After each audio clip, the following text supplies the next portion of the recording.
अऊज़ु बिल्लाहि मिनश्शैतानिर्रजीम बिस्मिल्लाहिर्रहमानिर्रहीम अल्लाहुम्मा सल्लि अला मुहम्मदिन व अला आलि मुहम्मद कमा सल्लैता अला इब्राहीम व अला आलि इब्राहीम इन्नका हमीदुम मजीद अल्लाहुम्मा बारिक अला मुहम्मदिन व अला आलि मुहम्मदिन कमा बारकता अला इब्राहीम व अला आलि इब्राहीम इन्नका हमीदुम मजीद अल्हम्दुलिल्लाहि नहमदुहु व नस्तईनुहु व नस्तगफिरुहु व नु'मिनु बिही व नतवक्कलु अलैहि वनऊज़ु बिल्लाहि मिन शुरूरि अनफुसिना व मिन सय्यिआति अअमालिना मन यहदिहिल्लाहु फला मुदिल्ल लहु व मन युद्लिल फला हादिय लहु व नशहदु अल्ला इलाहा इल्लल्लाह व नशहदु अन्न मुहम्मदन अब्दुहु व रसूलुहु। बिस्मिल्लाहिर रहमानिर रहीम। बाबुल इखलासी व इहज़ारिन निय्यति फ़ी जमीइल अअमालि वल अक़वालि वल अहवालिल बारिज़ति वल ख़फ़िय्यति। क़ाल अल्लाहु तबारक व तआला वमा उमिरू इल्ला लियअबुदुल्लाह मुख़लिसीन लहुद्दीन हुनफ़ाअ व युक़ीमुस्सलात व युअतुज़्ज़कात व ज़ालिक दीनुल क़य्यिम। वक़ाल तआला लन यनालल्लाह लुहूमुहा वला दिमाउहा वलाकिन यनालुहु तक़वा मिनकुम। वक़ाल तआला क़ुल इन तुख़्फ़ू मा फ़ी सुदूरिकुम औ तुब्दूहु यअलमुहुल्लाह। सदक़ल्लाहुल अज़ीम। वअन अमीरिल मुअमिनीन अबी हफ़्सिन उमर इब्नुल ख़त्ताब इब्न नुफ़ैल इब्न अब्दुल उज़्ज़ा इब्न रबाह इब्न अब्दुल्लाह इब्न क़ुर्त इब्न रज़ाह इब्न अदी इब्न कअब इब्न लुअय इब्न गालिब क़ुरशियुल अदवी रज़ियल्लाहु अन्हु क़ाल समिअतु रसूलल्लाहि स्वल्लल्लाहु अलैहि व आलिहि वसल्लम यक़ूलु इन्नमल अअमालु बिन्निय्यात व इन्नमा लिकुल्लि इम्रिइन मा नवा फमन कानत हिजरतुहु इलल्लाहि व रसूलिही फहिजरतुहु इलल्लाहि व रसूलिही वमन कानत हिजरतुहु लिदुन्या युसीबुहा अव इम्रअतिन यनकिहुहा फहिजरतुहु इला मा हाजर इलैहि मुत्तफ़क़ुन अला सिह्हतिही। रवाहु इमामाल मुहद्दिसीन अबू अब्दिल्लाह मुहम्मद इब्न इस्माईल इब्न इब्राहीम इब्न अल-मुग़ीरा इब्न बरदिज़बाह अल-जुअफ़ी अल-बुख़ारी व अबुल हुसैन मुस्लिम इब्न अल-हज्जाज इब्न मुस्लिम अल-क़ुशैरी अन-निसाबूरी रज़ियल्लाहु अन्हु फ़ी सहीहिहिमा अल्लज़ैनि हुमा असह्हुल कुतुबिल मुसन्नफ़ति। मुहतरमुन मुंगा रियाज़ुस सालिहीन पनुम बाने दे किताब आगाज़ को दे ज़रूरत वली द ज़्दा कړې دی او په ستاسو سره د नेट په ذریعه باندې د سوشل میډیا په ذریعه باندې ستاسو سره شریکول ولی مقصود دي او د دې په طریقه سي مختصرا الله مبخا قرآن کریم د الله تبارک وتعالى تر طرفنا وحی جلی ده. وحی جلی هغه وحی ته وی د الله حکم ته وی چې هغه الله تبارک وتعالى د جبرئیل په ذریعه باندې په خپل الفاظو کې محمد رسول الله صلی الله علیه وسلم ته هدایت په تور را لګلی هغه د قرآن په شکل کې محفوظ دي. دویم ته وی وحی خفی. وحی خفی هغه وحی ته وی چې الله تعالی د یوې معاملې په باره کې د رسول الله صلی الله علیه وسلم په ذهن کې یو خبر هغه تاچیلی او هغه د امت راهنمایي کړي بیا یا په خپل باندې نبی صلی الله علیه وسلم خلکو ته په خلی باندې دا غي وینا کړي یا نبی صلی الله علیه وسلم په خپل باندې په خپل ژوند کې دا غي هغه سرګرمي کړي یا د نبی صلی الله علیه وسلم په مخ کې چرته چا سکار کړي یا سوینای کړي رسول الله صلی الله علیه وسلم یا تحسین کړي یا په ځان ننګار کړي یا ورته وی چې ټیک دا دی خبرو ته دیته وحی خفی ورته وی پټه وحی ورته وی د نبی صلی الله علیه وسلم د فکر او داغه د دماغ مطابق د امت رهنمایي ده. د علماو په دې باندې اتفاق دی چې د قران کریم د دې آیت مطابق چې وما ينطق عن الهوى ان هو الا وحي يوحى د نبی صلی الله علیه وسلم باندې چې کوم وحی د جبرئیل له طرف نه برای راست راغلی د قران په شکل کې موجود ده. دا غینه علاوه د نبی صلی الله علیه وسلم وینا کار او داغه اوریدنه او تحسین کونه یا داغه باندې خاموش کېدنه دا ټول دا د وحی قسمونه دي. البته فرق دومره دی چې هغه وحی جلی ده او دا وحی خفی ده. په دې وجه باندې د علماء کرامو کوششي خواري چې د امت د راهنمایي د پاره د وحی جلی په تشریح کې د وحی خفی هغه الفاظ راوړی شي او د هغې په ذریعه باندې د نبی صلی الله علیه وسلم کړه وینا او تقریر دا واضح شي چې امت د هغې نه رهنمایي حاصله کړي. په دې سلسله کې د قرآن د ترجمې په صورت کې علماء کرام مسلسل د قرآن ترجمه کوي او مونږ هم د درس قرآن په سلسله کې د خپل خواري چې کومه ده نو هغه پکې شامله و. الله دې قبوله کړي. د هغې سره سره د نبي صلی الله علیه وسلم د دغې ویناګانو نه چې کوم کتابونه جوړ شوي دي خلکو علماء کرامو مختلف نقل کړي دي. شپږ ورپکې داسې دي چې هغه د علماو په نسبت باندې د هغې په صحت باندې یو قسم اتفاق دی او د دې نه علاوه نور احادیثو کتابونه هم دي، مثلا صحیح البخاري، صحیح مسلم، سنن ترمذی، دغه شانې صحیح سنن نسائی، سنن ابو داود، سنن ابن ماجه، دا شپږ خو صحاح سته په نوم باندې مشهور دي. د دې نه علاوه د مصنف مختلف شکلونه، دغه شانې د سنن مختلف کتابونه، دغه شانې د جامع مختلف کتابونه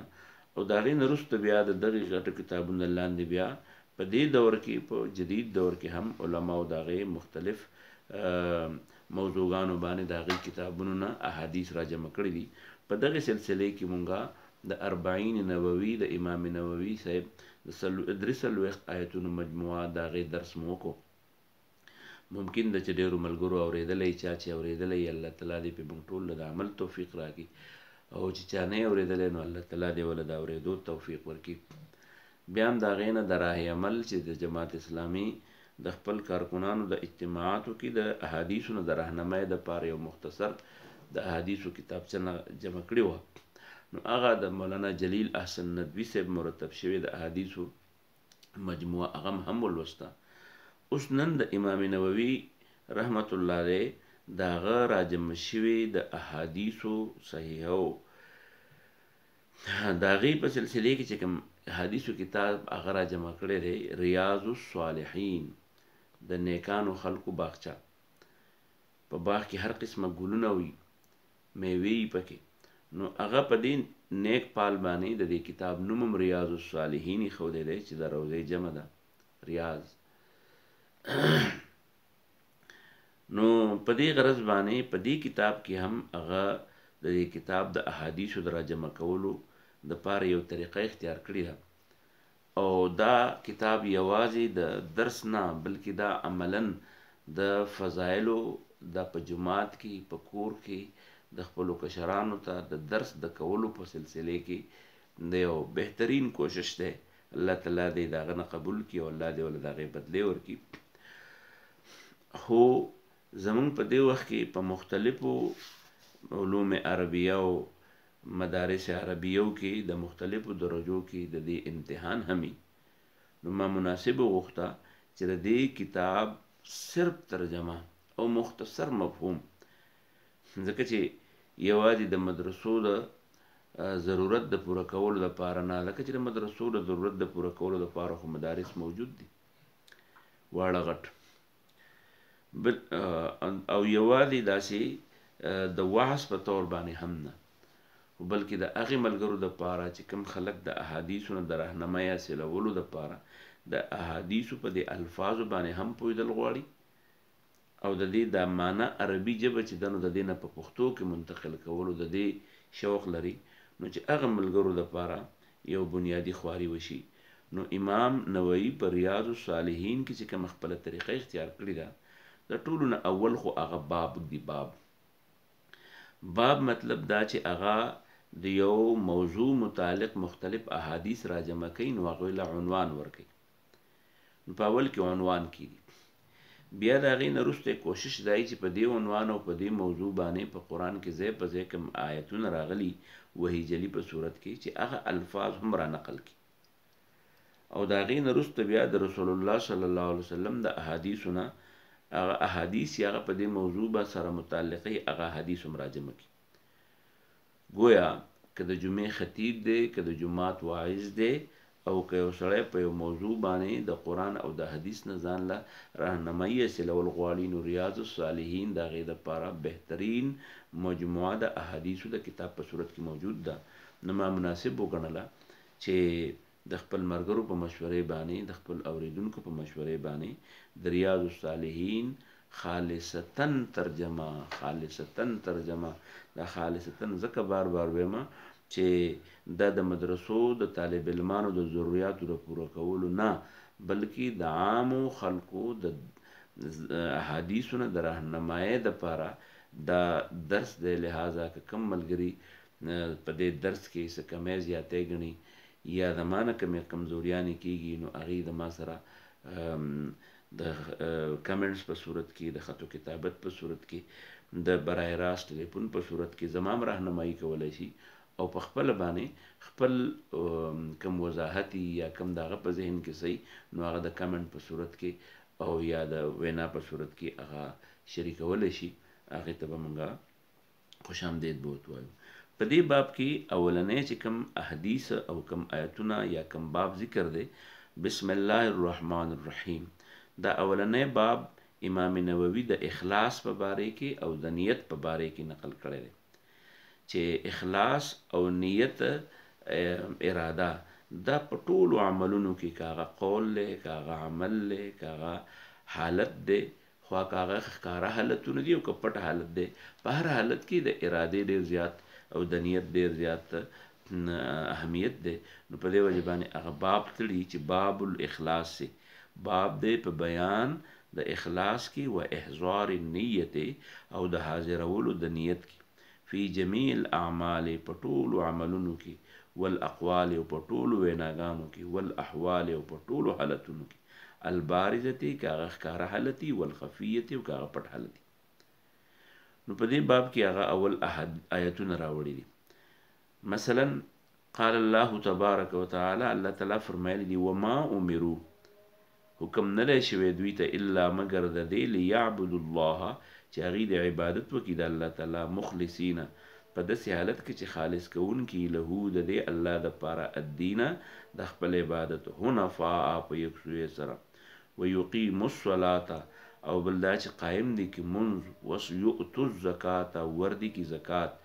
وذلک دین القیمه او دا دین دی سیده دین. حکم دی ته د دې شوی چې د الله په عبادت کې د اخلاص پیدا کړي، د الله سره د څوک شریکوي نه. دویم دا چې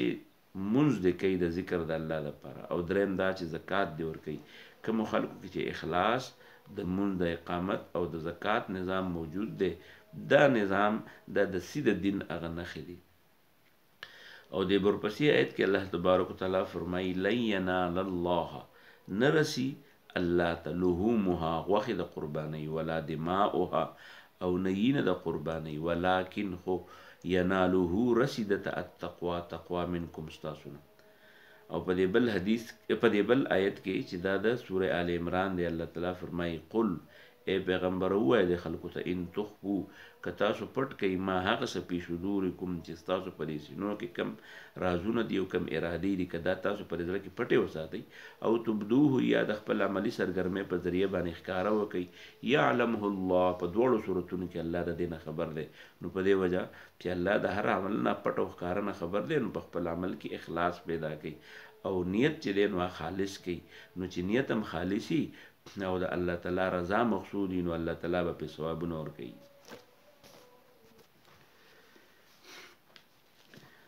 د اخلاص او د نیت د حاضرولو په باره کې د حضرت امیر المؤمنین حضرت عمر رضی الله تعالی عنہ یو حدیث نقل کیږي. نو ان شاء الله د نننۍ ورځې لپاره د دې آیتونو د درس دا کافي دی. سبا نه به ان شاء الله د حدیث نمبر 1 چې دی د هغې وینا به کوو،